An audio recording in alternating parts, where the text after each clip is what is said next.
O combate cristão, uma exposição de Efésios 6, versos 10 a 13, por Dr. Martin Lloyd Jones, capítulo 20, Extinguindo o Espírito, parte 2. Mais um teste que podemos aplicar a nós mesmos a fim de descobrirmos se somos culpados de extinguir o Espírito, se nos apresenta imediatamente quando nos lembramos de que o Espírito é representado pela figura do fogo. É o que João o Batista menciona. Disse ele: Eu, na verdade, batizo-vos com água, mas eis que vem aquele que é mais poderoso do que eu, a quem eu não sou digno de desatar a correia das alparcas. Esse vos batizará com o Espírito Santo e com fogo, conforme Lucas 3,16.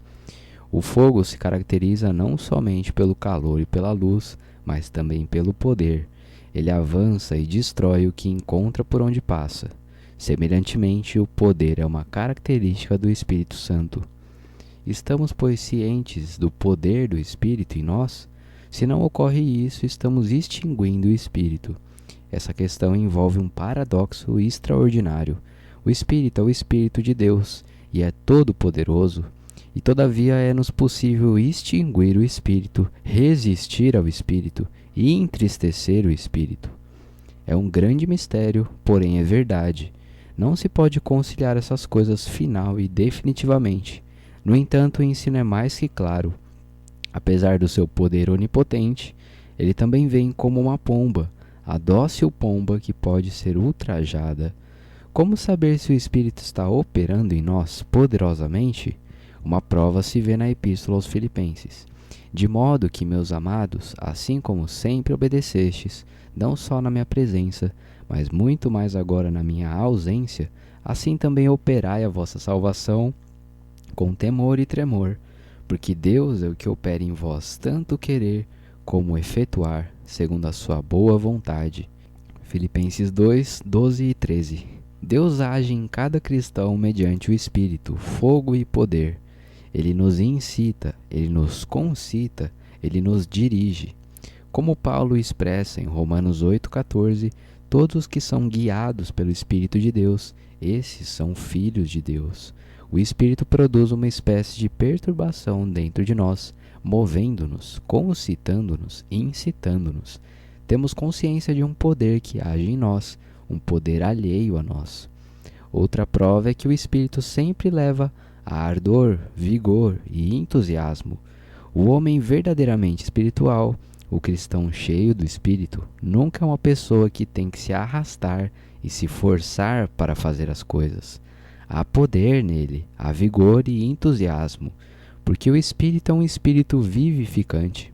O contraste traçado nas Escrituras entre o incrédulo e o cristão é o que existe entre alguém que está morto em ofensas e pecados e alguém que está vivo dentre os mortos, alguém que nasceu de novo. O incrédulo está morto sem vida, nada sabe sobre Deus, nada sabe sobre a vida da alma, nada sabe sobre a energia espiritual. Ele não está vivo, apenas existe. Essa é a tragédia do mundo hoje. Os mundanos falam em vida, em ver a vida. Contudo, não é vida, é mera existência. Não há vida à parte de Deus, o Espírito. Todo aquele que é cristão, cheio do Espírito, conhece este vigor, este entusiasmo. Portanto, ele não precisa empurrar-se ou concitar-se ou arrastar-se para a casa de Deus, ou para o que quer que faça como cristão. A energia do Espírito está agindo nele. O apóstolo Paulo constantemente expõe isso com clareza. No fim do capítulo 1 da Epístola aos Colossenses, ele diz: A quem anunciamos, admoestando a todo homem e ensinando a todo homem em toda a sabedoria, para que apresentemos todo o homem perfeito em Jesus Cristo. E para isto também trabalho, combatendo segundo a sua eficácia, que opera em mim poderosamente. De maneira semelhante, ele diz: O amor de Cristo me constrange. Havia uma energia que o movia, que o levava adiante, e isto é sempre característico do Espírito. As Escrituras vieram a existir desta maneira. Pedro, em sua segunda epístola, diz-nos que nenhuma passagem das Escrituras é de particular interpretação. Noutras palavras, as Escrituras não apresentam uma visão humana das coisas. Não é como o caso de um homem que estivesse estudando, meditando, ruminando e cogitando, o qual afinal dissesse: agora cheguei à conclusão certa. Não foi desse modo que as Escrituras vieram, mas homens santos de Deus falaram inspirados, movidos, levados, carregados, energizados pelo Espírito Santo, conforme 2 Pedro 1, 20 e 21. Nossa vida cristã deve ser vigorosa. Portanto, se você está se arrastando por aí, dominado pela apatia, provavelmente está extinguindo o Espírito. Além disso, o Espírito, pelo seu poder, dá-nos capacidade para viver e testemunhar. Após a morte do Senhor Jesus, os apóstolos ficaram desconsolados, infelizes, acabrunhados, tanto assim que Pedro, como nos é dito no princípio do Evangelho de João, capítulo 21, virou-se para os outros e disse: vou pescar. Ouçam a conversa dos dois homens na estrada para Emaús. E nós esperávamos que fosse ele o que remisse Israel. Lucas 24, 21. Esse é o quadro, e a igreja cristã, se tivesse continuado naquelas condições, não teria durado como comunidade senão algumas semanas. Vejam, porém, o que aconteceu depois. Pedro, que negara seu Senhor apenas umas poucas semanas antes, agora se põe de pé em Jerusalém e acusa as próprias autoridades do povo, dizendo: vós matastes o príncipe da vida. Ele as condena e as chama ao arrependimento. Ele prega Jesus e a ressurreição. Deve-se a diferença inteiramente ao Espírito, ao poder do Espírito. O Espírito nos capacita para o testemunho. Ele nos ensina o testemunhar e nos dá capacidade de testemunhar. Também nos diz o que dizer. Às vezes alguém diz: sinto-me cristão, no entanto não posso ajudar a ninguém. Não me parece que eu saiba muita coisa. Mas nenhum cristão tem direito de ficar nessas condições. Não é uma questão de capacidade humana, e sim do poder do Espírito concedido a nós. Isso foi provado abundantemente na longa história da Igreja cristã. Alguns dos mais humildes membros da Igreja foram um meio empregado por Deus para socorrer alguns dos maiores deles. Temos o exemplo do hábil e eloquente Apolo recebendo ajuda de Priscila e Áquila. Sabemos da ajuda que foi dada a muitos homens de origem humilde, como John Bunyan, de que a história da Igreja registra muitos exemplos notáveis. Portanto, não há desculpa. Será que temos essa capacidade para viver, testemunhar e orar? O Espírito sempre induz a oração, e ele dá capacidade para orarmos. Você acha difícil orar em particular e em público? Não deveria ser assim, pois o Espírito comunica sua energia nessa questão de orar. Não sabemos o que havemos de pedir como convém, mas o Espírito ajuda as nossas fraquezas. Conforme Romanos 8, 26. Ele nos ensina a orar e nos induz à oração. Ele nos dá liberdade na oração. Que experiência temos disto? Preocupo-me com isto não somente em termos das nossas experiências individuais, mas também por causa do estado geral da igreja. Por que a igreja é tão ineficiente? Minha resposta é que lhe falta este poder, pois ela não está orando e intercedendo como deveria. Apesar do mundo estar como está, e de haver terríveis possibilidades na área da ciência nuclear, a igreja parece tão letárgica, ela não tem poder, e isso em grande parte porque não sabe orar de verdade. E não pode orar de verdade porque o Espírito não está energizando a sua oração. No entanto, quando o Espírito vem, ele induz os cristãos a orar. Leiam a história dos grandes avivamentos da igreja e verão que no avivamento começam a orar pessoas que nunca antes tinham orado em público, e oram em particular como nunca tinham orado. Vindo o Espírito com poder, dá capacidade para a oração. Outro ponto que devo mencionar é a ousadia. Lemos em Atos 4:13, então eles, vendo a ousadia de Pedro e João, viram que estes homens eram sem letras e indoutos. Contudo, também viram que eles tinham ousadia. O que explica isso é a descida do Espírito sobre eles no Pentecoste. Pedro tinha uma coragem natural, mas face a face com a morte, ela falhou completamente e ele negou a seu Senhor. Não, porém, depois do Pentecoste. Desse dia em diante, seu medo dos homens desapareceu. Ousadia. E o que os apóstolos pediam em oração era que fossem habilitados a pregar o Evangelho com toda a ousadia, conforme Efésios 6,19. Aí então, pois, alguns dos testes que devemos aplicar a nós mesmos. Não extingais o Espírito. Estaremos extinguindo o Espírito? O que dizer da vitalidade e do vigor? O que dizer do calor e do fulgor? O que dizer da alegria, do louvor e da ação de graças? Se essas coisas não estão presentes, de um modo ou de outro, estamos extinguindo o Espírito. A responsabilidade dos cristãos é muito grande. Temos que começar com a igreja, não com os de fora. O maior problema está na igreja. Em grande parte, o povo está fora da igreja porque nós que estamos dentro não o atraímos. Não lhe damos a impressão de que temos as posses mais gloriosas de todas. A impressão que damos é de apatia, lerdeza e embotamento. Parece haver mais vida fora. Diz o povo que não se consegue levar os jovens para a igreja hoje em dia, porque eles a acham entorpecida. A igreja deve ser o lugar mais empolgante e emocionante do mundo. E se não é, estamos extinguindo o Espírito desta ou daquela maneira. Quais as maneiras pelas quais podemos extinguir o Espírito? Alguns se fazem culpados de extinguir o Espírito por limitarem em suas mentes as possibilidades da vida no Espírito.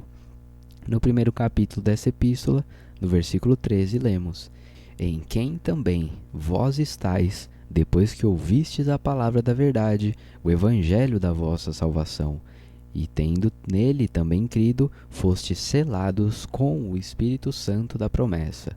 A ideia de selo é repetida no capítulo 4, versículo 30. E não entristeçais o Espírito Santo de Deus, no qual estáis selados para o dia da redenção. Ou tomem a grandiosa declaração de Romanos: Não recebestes o espírito de escravidão, para outra vez estardes em temor, mas recebestes o espírito de adoção de filhos, pelo qual clamamos: Abba, Pai.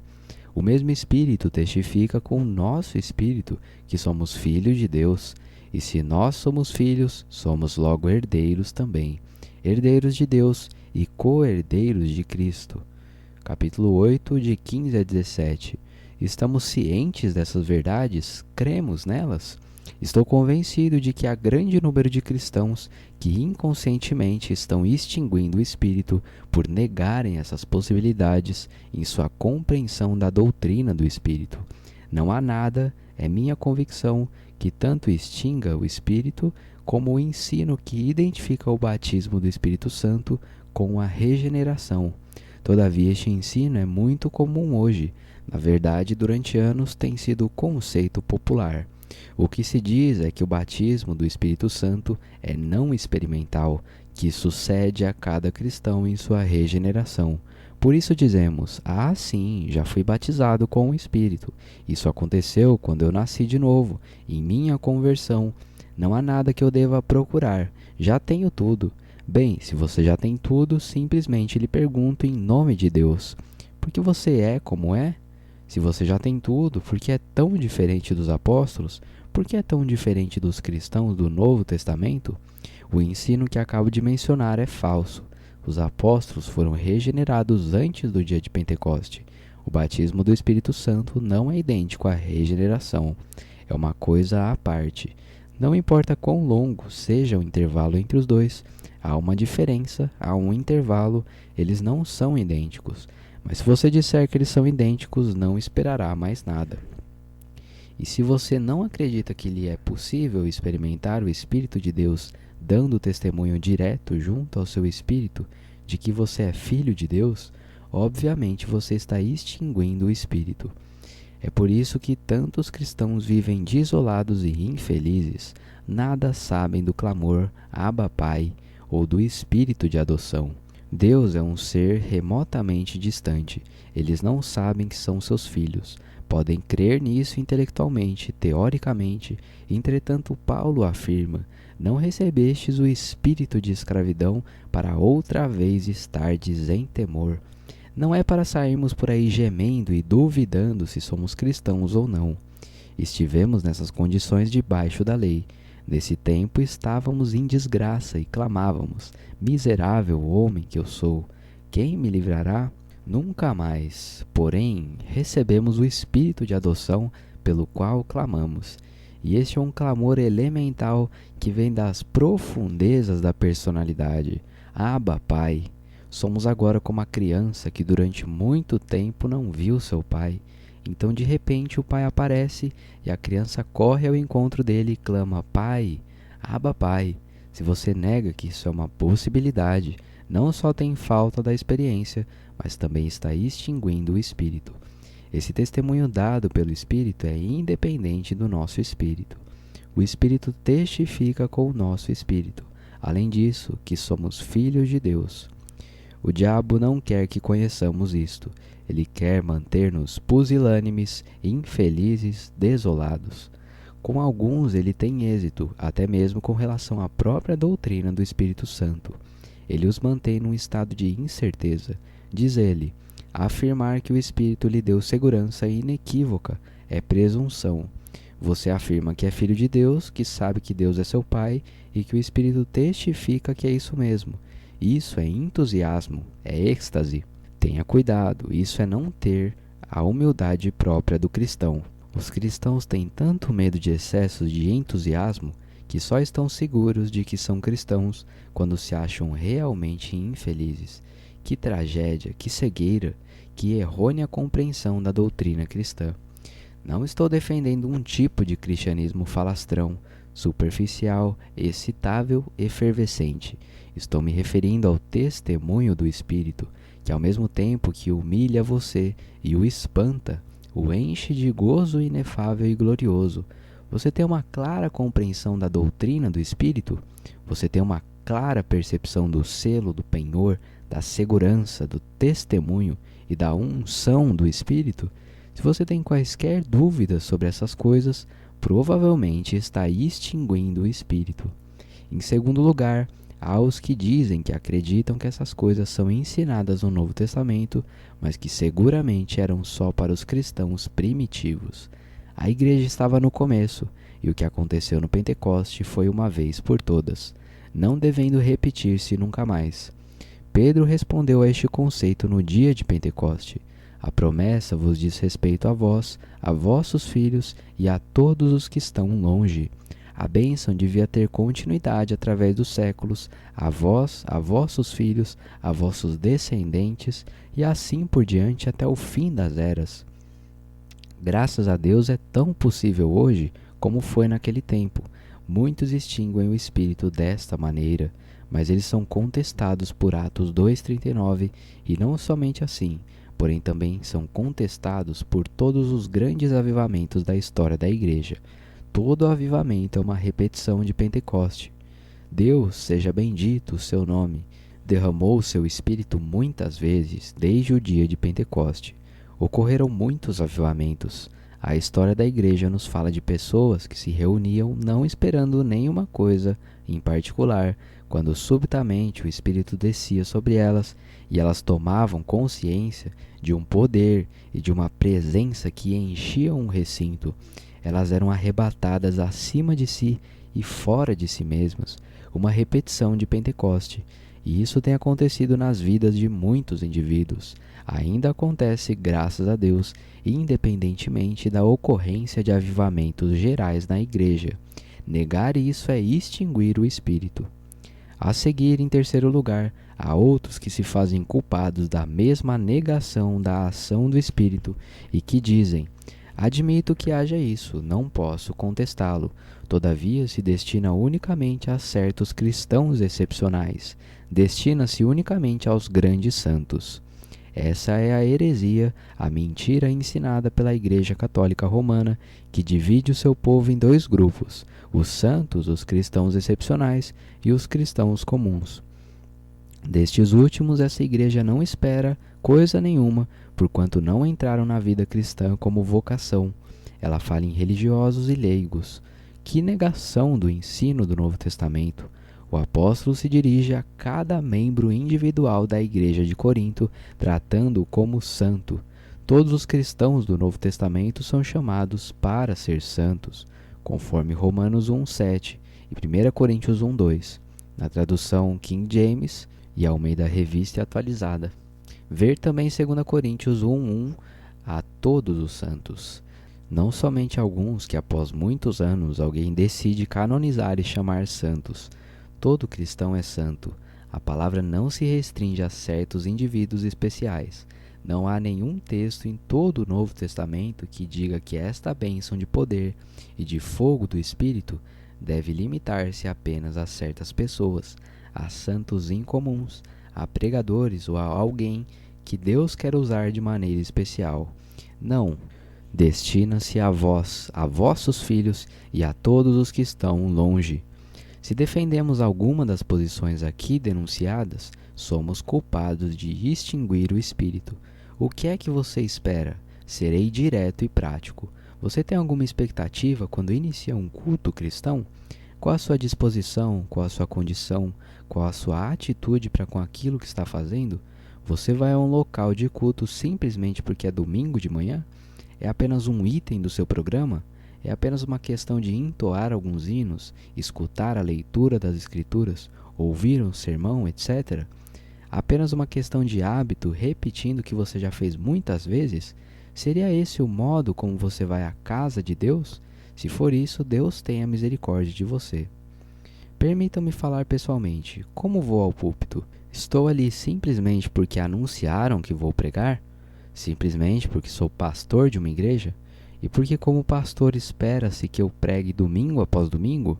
Deus me perdoe se muitas vezes foi assim, mas nunca deveria ser.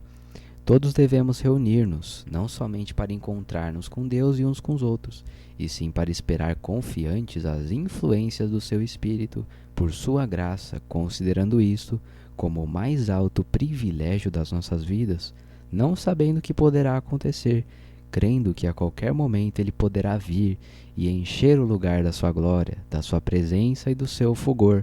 Você espera isso? Sua doutrina dá condições para isso? Sua doutrina permite isso? Se não, não admira que a igreja esteja como está e que o mundo esteja como está. Isso é extinguir o Espírito. Nossa doutrina do Espírito e das suas operações deve estar perfeitamente clara. Isso me leva à quarta ilustração das maneiras pelas quais podemos extinguir o Espírito. O formalismo é a maior maldição da igreja. Não desejo criticar nenhum segmento da igreja em particular, pois é um fato que caracteriza todas as igrejas, infelizmente. Entretanto, o zênite do formalismo se vê no catolicismo romano, a pompa, o cerimonial, tudo elaborado até os mínimos detalhes, com as procissões, as vestes, etc., e o povo inativo e não fazendo nada, enquanto o grande desempenho se realiza diante dele. O povo realmente não tem parte ativa na missa. Não ocorrem avivamentos na Igreja Católica Romana. Não podem ocorrer. Não há lugar para eles.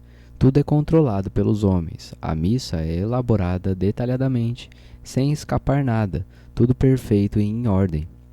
E há os que imitam esses métodos em todos os segmentos da igreja cristã. Faço uma pergunta para sua consideração. Uma liturgia prescrita é compatível com a liberdade do Espírito? Há uma resposta a essa pergunta e eu mesmo a dou imediatamente. O Espírito Santo pode até usar uma liturgia.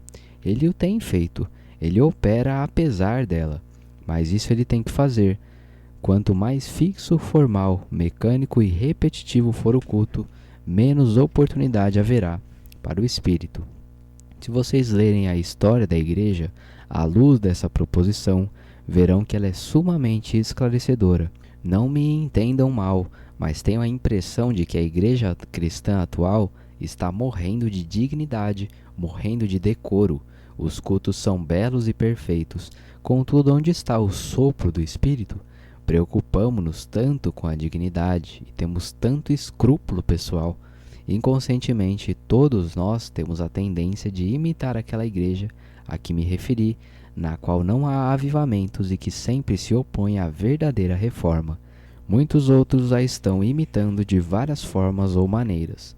As igrejas livres da Grã-Bretanha realizam procissões e pregadores simples e piedosos mostram-se desejosos de tornar-se grandes dignatários eclesiásticos. Foi quando essa sede de dignidade e decoro e de erudição, saber e cultura penetrou nas igrejas, em meados do século passado, que o Espírito Santo pareceu retirar-se. Os homens começaram a extinguir o Espírito. O formalismo é sempre o maior inimigo do poder, da vida e da liberdade do Espírito. Mas isso não se aplica somente aos cultos da igreja, aplica-se também ao tipo de vida que levamos. Os cristãos correm o perigo de serem produzidos como selos do correio ou como ervilhas na vagem, tudo a mesma coisa. Eles se convertem e depois recebem certo ensino concernente à santificação. Logo se tornam rígidos, presumidos e falastrões. Sabem todas as frases e todos os clichês, porém não há vida real, não há poder, não há liberdade. São apenas cristãos formais e são todos iguais. A mim me parece que este é um dos maiores problemas com que a igreja se defronta hoje. É um fato puro e simples que pode ser comprovado estatisticamente que as classes chamadas operárias ou trabalhadoras deste e de muitos outros países, falando em termos gerais, estão fora da igreja cristã. Graças a Deus há pessoas dessas classes em nossas igrejas, mas geralmente falando, as classes trabalhadoras estão ausentes. Nossas igrejas estão cheias de pessoas pertencentes a certa classe social e está ocorrendo um processo de geração dentro desse círculo. Seguramente isto resulta de um formalismo que produz um tipo fixo.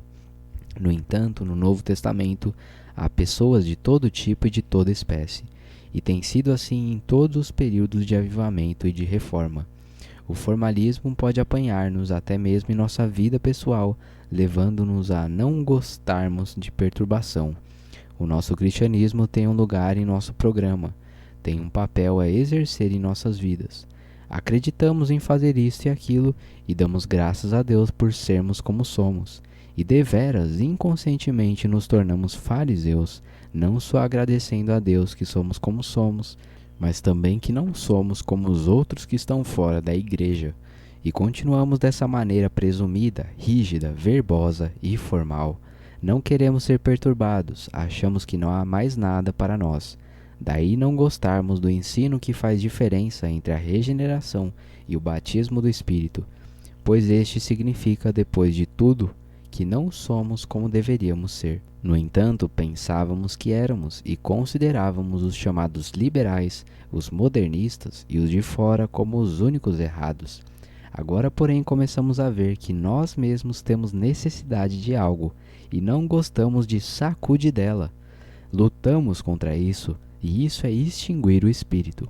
Se vocês estão lutando contra o ensino do Novo Testamento concernente às possibilidades da vida no Espírito, porque temem ser perturbados e temem ao que isso pode levar, estão extinguindo o Espírito. Isso leva a outra questão que já mencionei, o medo de excessos. Alguns cristãos têm tanto medo dos excessos cometidos por outros que extinguem o Espírito. Não estou dizendo que não há excessos, ocorrem excessos e eu não os defendo. São errados, vêm do diabo que força as pessoas a irem a extremos. Todavia, vocês não devem temê-los tanto a ponto de irem ao outro extremo e extinguirem o Espírito completamente. Alguém dirá, não quero fazer-me tolo. Isso está certo, você não deve fazer-se tolo, mas tenha cuidado para não suceder que em seu medo de fazer-se tolo, nunca venha a fazer coisa alguma, permanecendo um cristão inútil. É isso que está acontecendo com muitas pessoas por causa do medo de excessos. Recordo um incidente da minha experiência pessoal. Um homem levantou uma questão numa reunião de confraternização que eu costumava promover numa igreja na qual eu era pastor. Era o tipo de homem que estou descrevendo. Disse ele, estou interessado na exortação do capítulo 4 da Epístola aos Filipenses. Seja a vossa equidade, na tradução King James, vossa moderação, notória a todos os homens. Conhecendo esse homem, eu sabia exatamente o que estava na mente dele. Ele achava que alguns outros membros da igreja estavam indo um pouco longe demais, levando seu cristianismo exageradamente a sério. Eles estavam frequentando várias reuniões de meio de semana, à noite na igreja, e viviam para essas coisas. Ele achava que isso era ir longe demais e julgava ter encontrado um texto que dava apoio à sua posição. Mas infelizmente para ele não sabia o verdadeiro significado do texto. A tradução que se acha na versão King James não é boa. Ele não sabia que o verdadeiro sentido é magnanimidade, domínio próprio, paciência, com a ideia que não devemos perder a calma. Entretanto, vejam como o diabo tinha entrado aí. Ele julgava que havia propiciado um texto que define o tipo certo de cristão, o homem que não se entusiasma demais nas coisas da fé, o homem que é sempre moderado, entre aspas. O diabo, como anjo de luz, lhe havia dado uma interpretação errada para justificar o que ele estava fazendo, extinguindo o espírito. Entretanto, isso não acontece somente com indivíduos. Há uma narrativa na biografia de Jonathan Gofford, o grande missionário canadense que foi usado por Deus num avivamento ocorrido na Coreia e noutros países orientais no início deste século. Diz a narrativa que quando ele estava passando pela Inglaterra em 1906, as autoridades responsáveis por certa convenção bem conhecida hesitaram muito sobre se lhe pediriam que falasse, porque não queriam reuniões que durassem muitas horas, chegando a atravessar a noite como vinha acontecendo na Coreia. Não queriam isso em sua convenção. O relato consta na biografia oficial intitulada A Vida de Jonathan Gofford. O resultado foi que lhe pediram que falasse na convenção, mas lhe fizeram entender que agora não estava na Coreia, e sim em outro lugar muito diferente. Acaso isso não é extinguir o espírito? Por que nunca se deve alterar o programa, o horário? Por que havemos de dizer que jamais se deve interferir na dignidade e no decoro? Deus tenha misericórdia de nós. Provavelmente o medo de excessos está levando mais pessoas hoje a extinguir o espírito do que qualquer outro fator isolado. Ademais, se você não responde ao espírito, o está extinguindo. Há um hino que expressa isso dessa maneira. Enquanto é sensível o meu coração, quero submetê-lo a ti, meu Salvador. Se ele vier e com a sua bondosa influência lhe der sensibilidade de coração, não lhe resista. Não permita que aconteça com você o que aconteceu com a noiva, conforme lemos em Cantares de Salomão. Eu dormia, mas o meu coração velava. Eis a voz do meu amado que estava batendo. Abre-me, irmã minha, amiga minha, pomba minha, minha imaculada, porque a minha cabeça está cheia de orvalho, os meus cabelos das gotas da noite. Então ela responde: já despi os meus vestidos, como os tornarei a vestir? Já lavei os meus pés, como os tornarei a sujar? O meu amado meteu a sua mão pela fresta da porta, e as minhas entranhas estremeceram por amor dele. Eu me levantei para abrir ao meu amado, e as minhas mãos destilavam mirra, e os meus dedos gotejavam mirra sobre as aldrabas da fechadura. Eu abri ao meu amado, mas já o meu amado se tinha retirado, e se tinha ido. A minha alma tinha se derretido quando ele falara. Busquei-o e não o achei, chamei-o e não respondeu. Cantares 5, de 2 a 6. Que isso seja uma lição para nós. Quando ele vier a falar, quando ele trouxer o seu carinho, puser sua mão, por assim dizer, através dos ferrolhos da porta, não lhe responda dizendo: não posso levantar-me agora, estou cansado e enfadado, já estou no leito, por ora não posso levantar-me, não posso vestir-me, não posso calçar-me, não posso caminhar sem nada nos pés. Sujarei os meus pés e terei que lavá-los de novo. Não lhe resista quando ele vier. Receba-o, ponha tudo de lado. Dê-lhe boas-vindas quando achar que o Espírito está lidando com você, chamando-o ao arrependimento ou repreendendo-o por algum pecado. Ouça-o, agradeça-lhe, responda-lhe.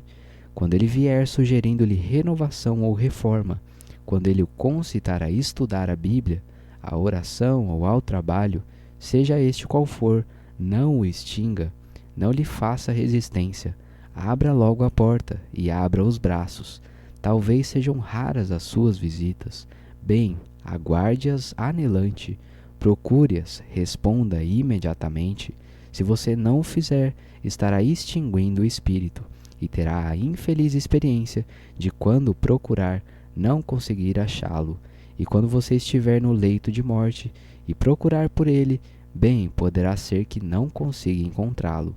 Não lhe resista, não resista aos seus oferecimentos e propostas, mas ao contrário, dê-lhes boa acolhida, com os braços abertos sempre que vierem.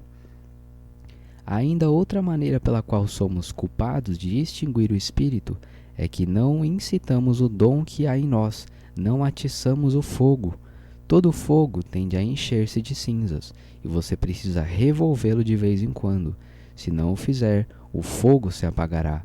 Livre-se das cinzas, eis como Paulo o expressou, escrevendo a Timóteo, por cujo motivo te lembro que despertes o dom de Deus que existe em ti pela imposição das minhas mãos. 2 Timóteo 1,6. Como já vimos, podemos traduzi-lo assim: eu te exorto a abanar a chama, ou a avivar a chama. Pegue o fole, pegue o atiçador e revolva as brasas. O calor está diminuindo, o vigor vai ficando menor. Bem, livre-se das cinzas e do borralho, avive o fogo, desperte. Se não despertar, será culpado de extinguir o espírito. Preguiça e contentamento com o pouco que temos, não pôr mais lenha, não ventilar, não dar oportunidades ao espírito, são modos de extingui-lo. Quanto mais você fizer, mais ele virá. Quanto mais você avivar-se, mais ele o avivará. Esta é a lei da vida espiritual. Estas são, pois, algumas das maneiras pelas quais somos todos culpados de extinguir o espírito. Que insensatos, mesmo quanto ao nosso próprio bem. Mas pensemos no que isso significa para a igreja. Pensemos no que significa para o mundo. A maior necessidade hoje é a chama, o fogo, o poder do Espírito Santo nos cristãos individuais e na igreja em geral. Amado povo cristão, não extingais o Espírito. Antes, busquem-no, deem lugar para ele, abram caminho para ele, rendam-se à sua bondosa direção e ao bondoso tratamento que ele nos dá.